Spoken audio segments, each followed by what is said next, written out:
Welcome back to the shop. I've got a nephew who's a little bit under 2 years old now, and I've got a good job. I can buy things, but I found this in the trash.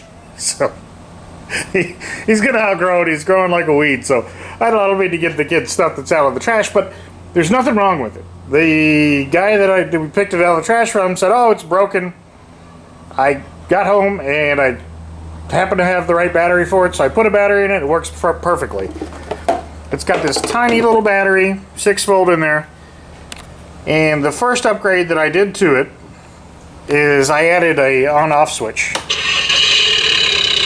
As far as I know, it doesn't have this indicator here is the battery status charge. It's sort of interesting the way it works. We'll talk about this in a little bit. But I added the on-off switch because I don't trust anything. I wanted it to shut off all the way, and it's just a simple 15 amp, I believe, on-off switch. This battery is probably the first place to start when it comes to upgrading because it's just so small. The milliamp hours are what counts. This is 4.5 milliamps, 12 amp hour. So almost 3 times the size. It fits in the same spot and clears the axle. Alright, sorry, I had to set the camera down. But it clears the seat. It sits right in there. That's the part number on this. Is a model ML 12-6, 6-volt, 12 amp hour battery. Got this from Amazon. I'll put a link in now. And it fits under the seat. It doesn't fit as nicely as the original battery, but it fits just as well. There's no impediment. It doesn't bottom out on anything, doesn't touch anything. No reason why you shouldn't be able to make up this connection. I didn't even have to extend the wires. That's good. The only other upgrade that I want to do to this right now is it doesn't have reverse.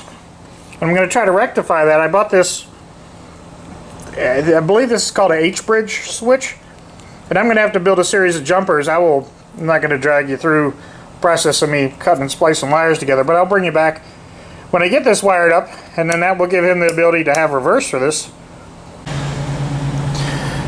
So I have this wired up as proof of concept. It's forward, reverse, reverse. So this is what it looks like. It crosses over from the top to the bottom, and then there's just one set of leads, and these leads will lead to the battery. You just have to supply power to the inner 2 switches there. Now Wade really likes the sound effects on this, so I'm going to keep the speaker. I'll have to relocate it, but I think I'm going to put the floor shifter right in the middle where a floor shifter should be. I just stuck the magnet to the side with a piece of alien tape.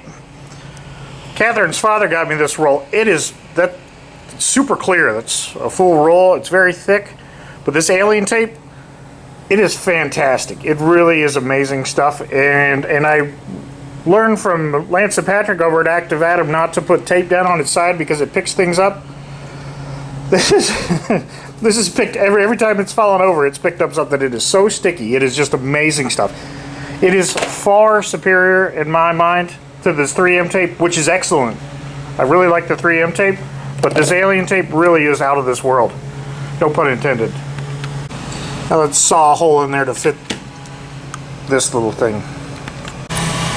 I'll cut this out. I'm going to drill 4 holes, and then I'll use a file to go ahead and make up the rest of those corners there. But a drill is a nice, easy way to get that started. So I use the file to open that hole up, and then we'll feed the switch through there and screw it down. I don't feel like remaking this whole connection up. I would recommend that when you do this, if you do this, to leave these pigtail leads, leave them like a foot long so that you have enough room to work everything around. Right now I had to add a splice. It's not ideal, but it's really not going to hurt anything. So now the shifter's in there. I'm going to take the 2 wires that used to go to the motor, and I'm going to feed this forward backward switch. And we take the 2 wires that we had pigtailed out of the back of the switch and now route them back towards the motor. Well, I think I've got it all together now. I've got my start-stop switch.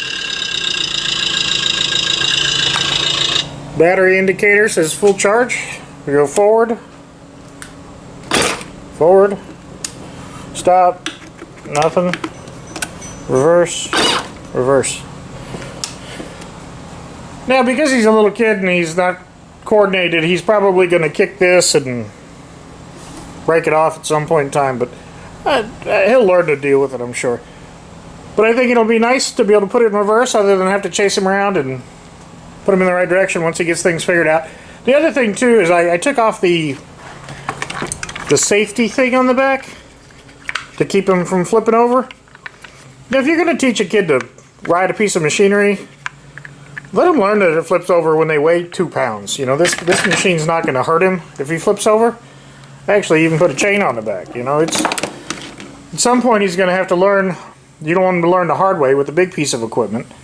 So if the thing goes, you know, ass over tea kettle, that when he gets older he'll realize that there's a real danger with these pieces of equipment.